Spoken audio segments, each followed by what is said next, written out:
You see it in the movies. Bright streak across the sky, then boom, Earth changes forever. But Hollywood gets it wrong. There are 5 distinct ways an asteroid can kill you, and only one of them involves a crater. Each type has its own signature, its own body count. And the science is darker than any script. Right now, scientists track 20 million space rocks near Earth. 20 million. Most are small, some are city killers, a few could end civilization, and the scary part, we only know about 500 of them. The rest are invisible until they show up on dashcam video 2 minutes before impact. If you value documented planetary defense and impact science history like this, subscribe. It's the best way to support our work. Also comment from which city you're hearing this from. Also, this script is researched and factual, using sources from the Center for Near-Earth Object Studies at NASA's Jet Propulsion Laboratory, published October 2025 in Science, and peer-reviewed research from the journal Icarus Volume 159 from 2002 by Chesley and colleagues, establishing the Palermo Technical Impact Hazard Scale used by specialists worldwide to quantify asteroid threats. These aren't popular sources. This is the data astronomers use when they calculate whether we live or die. Now back to the information. Number 1. The airburst, no crater, no warning. Just heat and pressure that strips skin from bone. June 30th, 1908, 7:14. In the morning. Podkamennaya Tunguska River in Siberia. An asteroid maybe 50 to 60 meters wide, screams through atmosphere at 27 kilometers per second. That's Mach 80, 8.7 miles up. It explodes. Between 3 and 50 megatons, TNT equivalent. The consensus sits at 15 megatons, 1,000 times more powerful than Hiroshima. Eyewitness Semyon Semenov sat at Vanavara Trading Post, 65 kilometers south. He's facing north, eating breakfast, when the sky splits in half and fire appears high over the forest. The heat hits first. He describes his shirt feeling like it's on fire even though he's 40 miles away. Then the blast wave arrives, throws him off his porch. Trees across 830 square miles flatten in a radial pattern, all pointing away from the epicenter. 80 million trees down. At the epicenter itself, trees remain standing, but branches gone, bark stripped, trunks scorched black. The explosion is heard 1,000 kilometers away. Seismic stations in England record the shockwave. For weeks afterward, Europe experiences abnormally bright nighttime skies from dust and ice dispersed into the upper atmosphere. The first scientific expedition doesn't reach the site until 1927, 19 years after impact. Russian mineralogist Leonid Kulik leads the investigation. He finds a butterfly-shaped blast zone with trees laid out in rays from the center. He searches for crater, finds none. No crater means the object vaporized before reaching the ground. The asteroid was probably stony composition, ordinary chondrite, which breaks apart more easily than iron. The energy released was enough to devastate a major city. If Tunguska had occurred over London, everything within the M25 would have been obliterated. Millions dead. But it hit empty taiga. Maybe 3 people died. Hundreds of reindeer definitely died. Their carcasses found scorched across the blast zone. Fast forward, February 15th, 2013, 9:20 local time, Chelyabinsk, Russia. Population over 1 million. Another airburst, smaller scale, better documented. A 20-meter asteroid, about 66 feet wide, enters atmosphere at 19 kilometers per second. Coming in from the southeast, approaching from the sun's direction, completely undetected. The object weighs approximately 9,100 tons before atmospheric entry starts shredding it. At altitude of 23.3 kilometers, the asteroid explodes. Energy release, roughly 500 kilotons, TNT equivalent. That's 30 times the Hiroshima bomb. Some studies suggest the yield could have been higher, possibly up to 57 megatons if you account for calibration uncertainties. But the consensus estimate from Peter Brown at the University of Western Ontario sits at 460 to 470 kilotons. Dashboard cameras across Russia capture the event. The meteor creates a brilliant superbolide, brighter than the sun. Flash lasts 5 seconds. People inside buildings rush to windows to see what happened. 90 seconds later, the shockwave arrives. Every window within the blast radius shatters simultaneously. 7,200 buildings damaged across 6 cities. Approximately 1,491 people injured, most from flying glass. People who went to windows to look out after the flash got hit worst when the pressure wave came through. The explosion creates a flash visible from 200 kilometers away. Eyewitnesses report feeling intense heat on exposed skin even from great distances. One fragment, weighing 540 kilograms, punches through ice on Lake Chebarkul. and is recovered in October 2013. Total documented meteorite mass recovered, over 624 kilograms. The Chelyabinsk event provided unprecedented scientific data, multiple angles captured on video. Infrasound sensors worldwide detected the blast. The US government, just 1 month before the event, had agreed to allow civilian scientists access to military infrasound data, which proved crucial for analysis. The blast wave traveled twice around the world. The object approached from the sun's glare, rendering it invisible to ground-based detection systems. This is the problem. Asteroids don't call ahead. The only confirmed airburst to cause mass casualties in recorded history, and nobody saw it coming until it was already burning through the sky. Studies published in Science and Nature in November 2013 by Olga Popova of the Russian Academy of Sciences and her team analyzed the complete event. They estimated 20 million asteroids in the 10 to 20 meter size range orbit near Earth. We've spotted roughly 500. That's 0.0025%. Every few hundred years, something Tunguska-sized hits. We got lucky both times they struck wilderness. Next time might hit Seoul or Mumbai or Mexico City, and we won't know until the sky lights up. Number 2, the ground impact crater. Direct hit. This one makes a hole. 49,000 years ago, northern Arizona, a meteoroid 50 meters in diameter, 300,000 tons, moving at 15 kilometers per second, doesn't airburst. It's iron-nickel composition, not stone. Iron holds together better under atmospheric pressure. The asteroid reaches the ground intact and detonates on contact. The explosion excavates 175 million tons of rock, creating a crater nearly 1 mile wide and 570 feet deep. The blast equivalent, roughly 10 million tons of TNT. The crater we now call Barringer Crater, or Meteor Crater, sits 60 kilometers east of Flagstaff and 29 kilometers west of Winslow. The rim rises 45 to 50 meters above surrounding plains. Beyond the rim, low mounds of ejected material spread outward. The crater has a distinctive squared-off outline caused by pre-existing cracks in the bedrock that cause the rock to peel back in 4 directions upon impact. Daniel Moreau Barringer was one of the first to propose in 1903 that the crater formed from meteorite impact, not volcanic activity. This was controversial. Most geologists at the time assumed only volcanoes could create such large depressions. Barringer staked mining claims, formed the Standard Iron Company, might believe the bulk of the meteorite still lay buried beneath the crater floor. He estimated the iron-nickel mass would be worth over $1 billion at 1903 values. By 1928, Masio.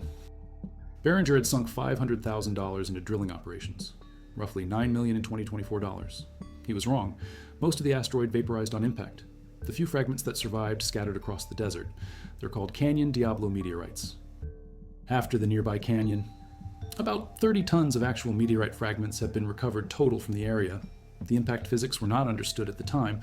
The kinetic energy converts to heat and shock on contacting, vaporizing most of the impactor and a vast volume of target rock. The crater depth is determined by the explosion, not by the asteroid burrowing into ground. The explosion creates temperatures of thousands of degrees, melting and vaporizing the rock. Unique shocked minerals form, coesite and stishovite, high-pressure polymorphs of quartz that only form under extreme impact conditions. These minerals became diagnostic markers. Find shocked quartz in the geological record. You found an impact site. Meteor Crater remains one of the best preserved impact craters on Earth specifically because of its young age and Arizona's dry climate. Older craters erode. Water and wind wear them down until they disappear. The crater allowed scientists to understand cratering mechanics, which later helped identify ancient impact structures worldwide. Studies at Meteor Crater in the 1960s by Eugene Shoemaker established impact cratering as a legitimate geological process. Before Shoemaker's work, many geologists remained skeptical that impacts played a major role in Earth's history. The evidence at Meteor Crater was undeniable: shocked minerals, impact melt, spherules of metal from the vaporized asteroid, distinctive crater morphology. The crater represents a narrow size window. Smaller asteroids airburst. Larger ones create massive devastation. A 50-meter iron asteroid hitting a populated area would obliterate everything within kilometers of ground zero. The blast wave would flatten buildings, the heat pulse would ignite fires. The seismic shock would shake the ground like a magnitude 6 earthquake. If the Barringer impactor had struck 50,000 years later, hit downtown Phoenix instead of empty desert, the death toll would have been in the hundreds of thousands. Number 3, the regional disaster. City killer, coastline annihilator, 200 meters to 1 kilometer diameter. These impacts are large enough to create significant craters even if they airburst. They punch through atmosphere with enough energy remaining to excavate seafloor or bedrock. Asteroids in this size range hit Earth roughly every 500 to 800 years. They create craters several kilometers wide. The blast radius extends hundreds of kilometers. If one hits an ocean, it generates tsunami. Here's where the math gets ugly. An asteroid 200 meters wide traveling at 20 kilometers per second hits the Atlantic Ocean. The impact blows a cavity 11 kilometers wide down to the seafloor. For deep ocean impacts, water depth is typically 3 to 5 kilometers. The asteroid excavates ocean bottom. 600 cubic kilometers of water vaporized instantly. The kinetic energy, roughly 60,000 megatons, TNT. The cavity collapse creates rim waves 400 meters high at the impact site. These waves spread outward as a tsunami wave train. Initial tsunami carries approximately 9% of impactors' kinetic energy into the water column. That's still 5,400 megatons transferred to the ocean. Within 2 hours, 100-meter waves hit coastal areas 600 kilometers from impact. The waves travel at speed determined by water depth. For deep ocean, tsunami velocity equals square root of gravity times depth, roughly 700 kilometers per hour. As the waves approach coastlines and encounter shallow water, they slow down but increase in height through shoaling effect. A 10-meter deep water wave becomes a 50-meter wall hitting the beach. 12 hours after impact, 20-meter waves arrive in Europe and Africa. Current speeds at deep ocean floor exceed 1 meter per second out to 800 kilometers, strong enough to scour sediment and leave a stratigraphic signature. Scientists at UC Santa Cruz modeled exactly this scenario for asteroid 1950 DA. This rock is 1.1 kilometers wide. Current probability of Earth impact in year 2880, 0.0 to 0.3%. That's the best estimate from JPL's Sentry system based on orbital calculations running 878 years into the future. The asteroid's approach path has so much uncertainty that predictions are unreliable, but if it hits, the impact would most likely be in the Atlantic. The simulation shows waves as high as 120 meters sweeping onto the Atlantic coast of the United States.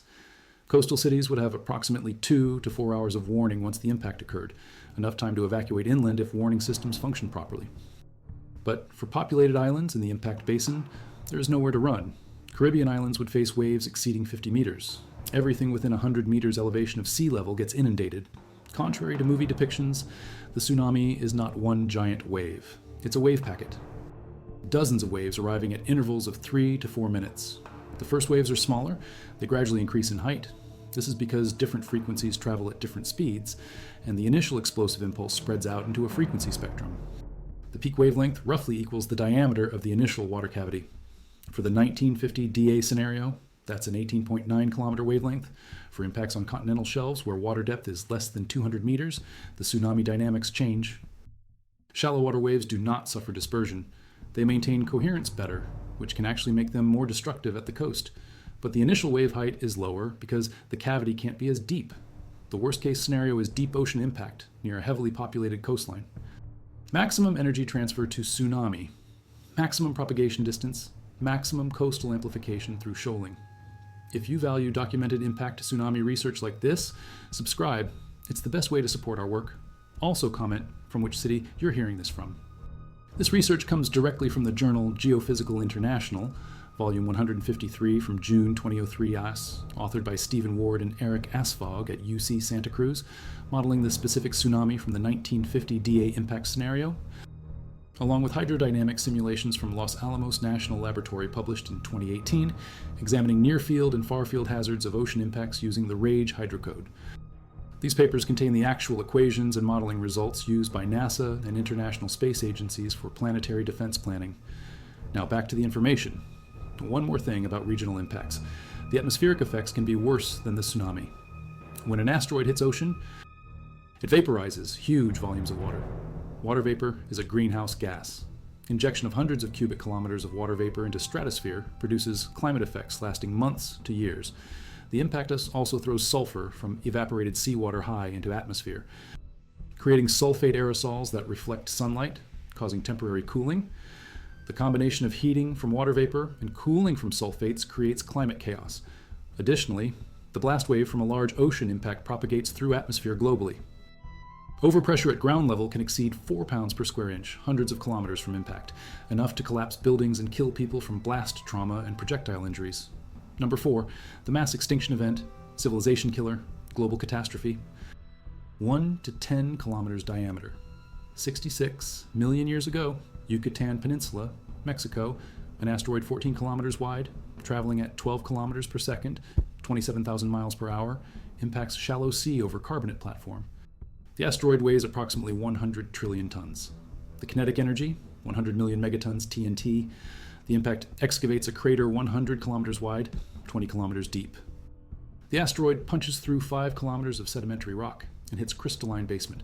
The explosion vaporizes the asteroid and 150 cubic kilometers of rock. The Chicxulub crater, buried under 1 kilometer of sediment today, was identified in 1990 based on gravity and magnetic anomalies detected by geophysicists Antonio Camargo and Glenn Penfield while surveying for oil. The impact creates 3 immediate kill mechanisms. First, the thermal pulse. Everything within 1,500 kilometers of ground zero catches fire instantly from radiant heat. Second, the blast wave. Overpressure exceeds 10 pounds per square inch out to 3,000 kilometers. Buildings collapse. Forests flatten. Anything caught in the open dies from pressure trauma. Third, the impact ejecta, molten rock, shocked quartz, vaporized asteroid material, all blasted into ballistic trajectories. Ejecta rains down globally within hours, re-entering atmosphere at hypersonic speeds. Heating the air to oven temperatures, the sky glows red. Anything not in a cave or underwater cooks, but those are just the immediate effects. The real death comes from what happens next. The impact throws 300 billion tons of sulfur dioxide into the stratosphere, primarily from vaporizing evaporate minerals in the target rock. Recent research published in Nature Communications in January 2025 recalculated the sulfur release at 67 plus or minus 39 gigatons, about 5 times lower than previous estimates, but still catastrophic. The sulfur creates sulfate aerosols that form a global haze layer, blocking sunlight. Within days, surface temperatures drop, photosynthesis stops. The darkness persists for months, possibly up to 2 years, based on models presented at the American Geophysical Union. Plants die, herbivores die, carnivores die. The food chain collapses from the bottom up. Simultaneously, the impact injects massive quantities of carbon dioxide from vaporized limestone. CO2 levels spike. Once the sulfate aerosols finally settle out after months, the greenhouse effect kicks in. Global temperatures swing from cooling to heating. Ocean acidification proceeds rapidly. The pH drop kills calcifying organisms, foraminifera, mollusks, anything with a calcium carbonate shell. Marine food chains collapse. 75% of all species go extinct. All non-avian dinosaurs die. Flying reptiles die. Most mammals larger than 25 kilograms die. Marine reptiles die. Ammonites, which survived for hundreds of millions of years through multiple mass extinctions, finally go extinct. The evidence sits in a global stratigraphic layer, the Cretaceous-Paleogene boundary. Everywhere you dig, same story. A thin clay layer enriched in iridium 30 to 160 times normal crustal abundance. Iridium is rare on Earth because it sank to the core during planetary differentiation, but it's common in asteroids. Luis Alvarez, Walter Alvarez, Frank Asaro, and Helen McKell published their iridium findings in Science in June 1980. Jan Smit and John Hertigan published similar results from Spain in Nature in May 1980. Within a decade, the iridium layer had been found at over 150 sites worldwide. Below the layer, Cretaceous fossils. Above the layer, Paleogene fossils. In between, nothing. Mass death. The Chicxulub impact also generated a global tsunami. Recent simulations by researchers at University of Michigan, published in AGU Advances in October 2022, modeled the complete event 2.5 minutes after impact. Ejected material pushes a wall of water outward, briefly forming a 4.5 kilometer high wave. 10 minutes after impact, a 1.5 kilometer high tsunami wave begins propagating outward from Yucatan. Gulf of Mexico sees waves exceeding 100 meters. The tsunami reaches North Atlantic coastal regions with waves over 10 meters high. South America's Pacific coast faces waves over 10 meters. The current speeds exceed 20 centimeters per second in most ocean basins, enough to erode fine-grained seafloor sediments. Analysis of 120 marine boundary sections worldwide shows evidence consistent with tsunami reworking of sediments. The impact basically resets Earth's biosphere. Recovery takes 10 million years. Number 5, the stealth killer, small impactors, the ones nobody sees coming. Most asteroids that hit Earth are tiny, 10 meters or less. They burn up completely, creating spectacular meteors but no ground damage. Between 20,000 and 25,000 tons of cosmic material falls on Earth every year. Mostly dust particles and small rocks that vaporize in the upper atmosphere. But there's a dangerous middle ground. objects 10 to 20 meters wide that penetrate deep enough to cause local damage but are too small to track reliably. Between 2000 and 2013, the Comprehensive Nuclear Test Ban Treaty Organization's infrasound sensor network detected 26 asteroid impacts with energy 1 to 600 kilotons. 26 impacts in 13 years that nobody knew about until the explosion happened. These are the ones that slipped through. Most hit ocean or uninhabited land, but Chelyabinsk proved that urban hits happen. 1,500 people injured, 7,200 buildings damaged, 1 billion rubles in property damage, about 11 million pounds sterling. And that was a relatively small airburst at high altitude. If Chelyabinsk had been 50 meters instead of 20, if it had hit at steeper angle, if it had exploded lower, the damage would have been exponentially worse. The stealth threat comes from the sun's glare. Asteroids approaching from the sun's direction are effectively invisible to ground-based telescopes. Space-based infrared detection systems can find them, but those systems are expensive and take decades to build.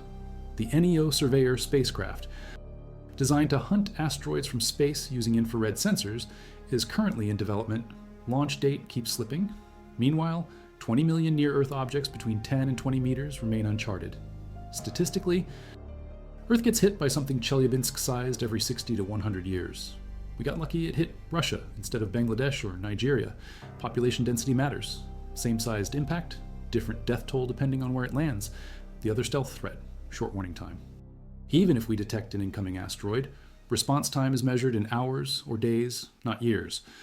Planetary defense systems like NASA's DART mission, which successfully redirected asteroid Dimorphos in September 2022, require years of advance warning to be effective. You can't deflect an asteroid discovered 3 days out. You can only evacuate. And evacuation plans assume functional infrastructure, accurate trajectory predictions, and populations that trust authorities enough to move when told. Chelyabinsk showed what happens when there's no warning at all. People got hurt doing exactly what you'd expect, going to windows to see what the bright light was. The shockwave came 90 seconds later, not enough time to understand the danger. The Torino scale, adopted by the International Astronomical Union in 1999, categorizes asteroid threats on a scale from 0 to 10. 0 means no collision risk. 10 means certain impact with global catastrophe. The highest rating ever assigned was level 4 Irms of Sioux, given to asteroid 99,942 Apophis in December 2004 for potential 2029 impact. That rating held for 4 days before better orbital data downgraded it. Final result. Apophis removed from risk tables entirely in February 2021 after observations during its approach confirmed it would miss. Only 3 asteroids have ever rated above 1 on the Torino scale. Apophis at 4, 2004, VD17 at 2, and 2024 YR4 at 3 from January to February 2025. As of April 2025, 2 asteroids remain on NASA's Sentry Risk Table with Palermo scale values above negative. 2, 29,07519 50 DA at negative 0.92 and 101,955. Bennu at negative 1.40. Bennu deserves attention. This asteroid, 500 meters wide, has a cumulative impact probability of 0.057% over the next 300 years. That's roughly 1 in 1,750. Sounds small, but Bennu is the highest rated object currently tracked. NASA's OSIRIS-REx mission visited Bennu, collected samples, returned them to Earth in September 2023. The mission gathered critical data on the asteroid's composition, surface properties, rotation rate, and thermal characteristics. This data feeds directly into planetary defense models. If we ever need to deflect Bennu or something like it, knowing exact composition and structure determines which deflection technique works best. The final category of stealth killer, the long-period comet. These objects come from the outer solar system, the Oort cloud, with orbital periods of thousands to millions of years. They approach at higher velocities than asteroids, often exceeding 50 kilometers per second. They're harder to detect because they're not in regular orbits near Earth. By the time we see them, they're already inbound, and because of the higher impact velocity, the damage is worse. A comet 1 kilometer wide at 50 kilometers per second delivers 4 times the kinetic energy of an asteroid the same size at 25 kilometers per second. Energy goes as velocity squared. Comet Shoemaker-Levy. 9 provided a preview in July 1994. The comet had fragmented into 21 pieces due to tidal forces during a close pass of Jupiter. Over 6 days, the fragments impacted Jupiter's atmosphere. The largest fragment, Fragment G, released energy equivalent to 6 million megatons TNT, leaving a dark scar in Jupiter's atmosphere larger than Earth. If that had hit Earth instead of Jupiter, the impact would have caused a mass extinction comparable to Chicxulub. We watched it happen in real time on telescopes worldwide. Jupiter's gravity saved us. This time, here's the uncomfortable truth. We cannot stop a large asteroid on short notice. We cannot evacuate a major city in 2 hours. We cannot prevent ocean impacts from generating tsunami. Our only real defense is detection years in advance, giving time to mount a deflection mission. But detection requires funding, requires infrastructure, requires political will. The NASA Near-Earth Object Observations Program budget for fiscal year 2024 was $154 million. Sounds like a lot until you realize that's less than the production budget of a single Marvel movie. We spend more money making fictional disaster films than preparing for real disasters from space. The record of impacts on Earth is incomplete because erosion destroys craters. But we can count craters on the Moon, which has no erosion. The Moon's surface preserves the complete history of bombardment. Extrapolating from lunar crater counts to Earth, accounting for Earth's larger size and stronger gravity, gives impact rates. Objects over 1 kilometer diameter hit Earth roughly every 500,000 to 1 million years. Objects over 10 kilometers hit every 100 million years, Tunguska-class events every century, Chelyabinsk-class every 60 years. These are average rates. The actual timing is random. Could be tomorrow, could be 10,000 years, but it will happen. The last time a civilization-ending impact occurred was 66 million years ago. Dinosaurs had ruled for 165 million years. Humans have been around for 300,000 years. We've had agriculture for 12,000 years, industrial civilization for 250 years. We've only been seriously tracking asteroids for 30 years. The Space Guard Survey, congressional mandate to find 90% of near-Earth asteroids larger than 1 kilometer, started in 1998. We're about 95% complete on that goal. But that only covers the extinction-level threats. The city killers, the regional disasters, the tsunami generators, we've barely scratched the surface on those. Estimates suggest 10 million asteroids larger than 140 meters cross Earth's orbit. We found less than 1%. The geological record provides the final piece of evidence. The Chicxulub impact is not unique. It's just the most recent large impact preserved in accessible rock. The Sudbury Basin in Ontario, Canada, formed from impact 200 billion years ago. The crater was originally 200 kilometers wide, larger than Chicxulub, the Vredefort crater in South Africa. Formed 2 billion years ago, was 300 kilometers wide. The Manicouagan crater in Quebec, formed 214 million years ago, is one of Earth's oldest visible impact structures. Each represents a day when the sky fell. Each reset whatever ecosystems existed at the time.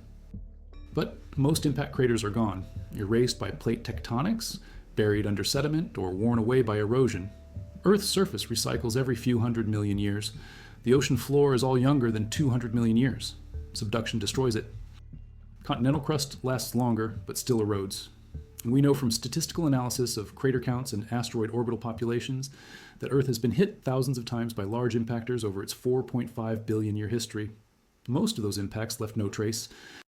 The craters we found, 190 confirmed impact structures worldwide as of 2024, represent the tip of the iceberg. Here's what keeps planetary scientists awake at night. We know the threat is real. We know it's happened before. We know it will happen again. We have the technology to detect and potentially deflect asteroids if we find them early enough, but we don't have comprehensive detection coverage. We don't have rapid response deflection systems. We don't have international coordination protocols for who does what if an impact is imminent. The United Nations has a committee on the peaceful uses of outer space with an action team on near-Earth objects, but it's advisory only. No enforcement mechanism, no dedicated funding, no launch capability. The final evidence arrived in 2024 when the European Space Agency's Gaia Space Telescope data was incorporated into the risk assessment for asteroid 1950 DA. Better positional data from Gaia increased the calculated impact probability, raising the Palermo scale value back above -1. This is the problem with long-term predictions. The further out you project, the wider the uncertainty. Small errors in current position and velocity measurements compound over centuries. 1950 DA might hit in 2880. It might miss by 1 million kilometers. We won't know for sure until we get closer to the date and can make more precise measurements. By then, if it is on a collision course, it might be too late to deflect. So here's the inventory. Airbursts like Tunguska and Chelyabinsk that require no crater to devastate hundreds of square kilometers. Ground impacts like Barringer that excavate massive craters and obliterate everything within the blast radius. Regional disasters that generate tsunami and kill millions along coastlines. Mass extinction events like Chicxulub that reset the biosphere and end entire eras of geological history. And stealth killers, small objects approaching from blind angles that give no warning before impact. 5 types, 5 distinct kill mechanisms, all verified by the geological record. By crater counts, by eyewitness accounts, by dashcam videos, by infrared sensors, detecting explosions nobody reported. In 2023, Stursaus, NASA published updated impact risk assessments showing that the probability of a Tunguska-scale event over the next century is approximately 1%. 1% chance in the next 100 years of an explosion somewhere on Earth that flattens 800 square miles. For Chelyabinsk-scale events, the probability is higher, roughly 5% over a century. For regional impacts creating significant tsunami, the rate drops to roughly 0.1% per century. For Chicxulub-scale mass extinctions, the rate is 0.001% over the next 1,000 years. These probabilities sound small until you multiply them by consequence. A Tunguska over Los Angeles kills millions. A regional impact in the Atlantic drowns coastal cities from Boston to Miami to Lisbon. A Chicxulub anywhere kills billions and collapses industrial civilization. The drill from Lake Chebarkul that pulled up 540 kilograms of Chelyabinsk meteorite in October 2013 sits in the Chelyabinsk State Museum. It's just a rock, ordinary chondrite. Same composition as most asteroids. Nothing special, except it fell from the sky at 19 kilometers per second and exploded with the force of 30 atomic bombs. Fragments of Canyon Diablo meteorite from Barringer crater sold for years at trading posts as curiosities, until the area was closed to collecting. They're still common in meteorite collections worldwide because so many were picked up before anyone understood what they represented. Core samples from the Chicxulub impact site, drilled in 2016 from the peak ring inside the crater, contains shocked granite brought from 15 kilometers depth to the surface in seconds. The rock is out of order. Crystalline basement sitting on top of sedimentary layers. Impossible unless something incredibly violent rearranged the geology. These are not theoretical threats. They are documented historical events preserved in multiple independent lines of evidence. The Tunguska trees still lie where they fell, now logged and studied and mapped down to individual trunks.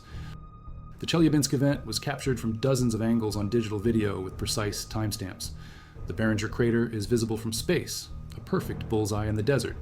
The Chicxulub crater has been drilled, seismically imaged, mapped with gravity and magnetic surveys, and chemically analyzed in laboratory studies across 40 years. Every single proposed impact in geological history has skeptics and alternative explanations, but the evidence piles up. Shocked minerals that only form under extreme pressure. Iridium anomalies indicating extraterrestrial material. Crater morphologies that match nothing else on Earth. Tektites, spherules, microdiamonds, all the signatures of hypervelocity impact. The question is not if another large asteroid will hit Earth. The question is when, and whether we'll see it coming. Because one thing is absolutely certain from the physics and the historical record. We are not immune. We live on a shooting gallery planet in a solar system full of debris. Most of it is small, some of it is deadly. And all of it follows orbital mechanics with no regard for the 7 billion people standing on the target. The asteroid that kills us is already out there, somewhere in the dark, following its elliptical path around the sun. It might be 50 meters wide, big enough to airburst over a city. It might be 500 meters, big enough to cause regional catastrophe. It might be 10 kilometers, big enough to end us completely. And right now, today, we probably haven't found it yet. That's the piece the movies never show. The real danger isn't the asteroid we see coming. It's the 20 million we haven't found. Every single one is a loaded gun pointing at Earth. All it takes is the right orbital perturbation, one gravitational encounter with Jupiter or Mars, or even Earth itself during a previous pass, and the trajectory changes. What was a safe miss becomes a dead center hit. The irony is, we're living in the first moment of human history where we have the technology to do something about it. We can build space telescopes that detect asteroids in infrared. We can calculate orbits centuries into the future. We can design and fly kinetic impactor missions like DART that proved we can change an asteroid's trajectory. But technology means nothing without implementation.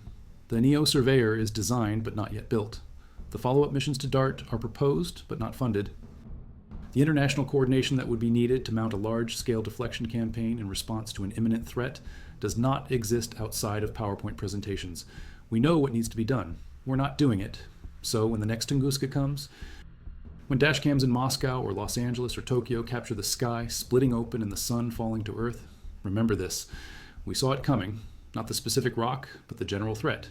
We knew the probability, we understood the physics, we had the technology. We chose to spend the money elsewhere. That's not a policy failure or a funding issue or a political problem. That's a choice. We decided that asteroid defense wasn't worth the investment today. Even though the cost of prevention is infinitely smaller than the cost of reconstruction after a major impact, even though the human toll of a city-destroying airburst would be measured in hundreds of thousands dead and millions injured, even though the economic impact of a tsunami-generating ocean strike would run into trillions of dollars, we looked at the evidence, did the math, and decided the risk was acceptable. The final report from the Planetary Defense Coordination Office at NASA, published in 2025, states current detection rates for potentially hazardous asteroids are improving but remain incomplete. The report confirms we have found approximately 95% of asteroids larger than 1 kilometer, the ones that threaten global civilization. For objects between 140 meters and 1 kilometer, the ones that threaten regional devastation, we've found approximately 40%. For objects below 140 meters, the Chelyabinsk-class city killers, we found less than 10%. The report concludes that maintaining current survey rates will achieve 90% detection of the 140-meter and larger population by approximately 2050. 25 more years before we have a decent census of objects that could destroy a major metropolitan area. That's the timeline. That's how long we're gambling that nothing hits in the meantime.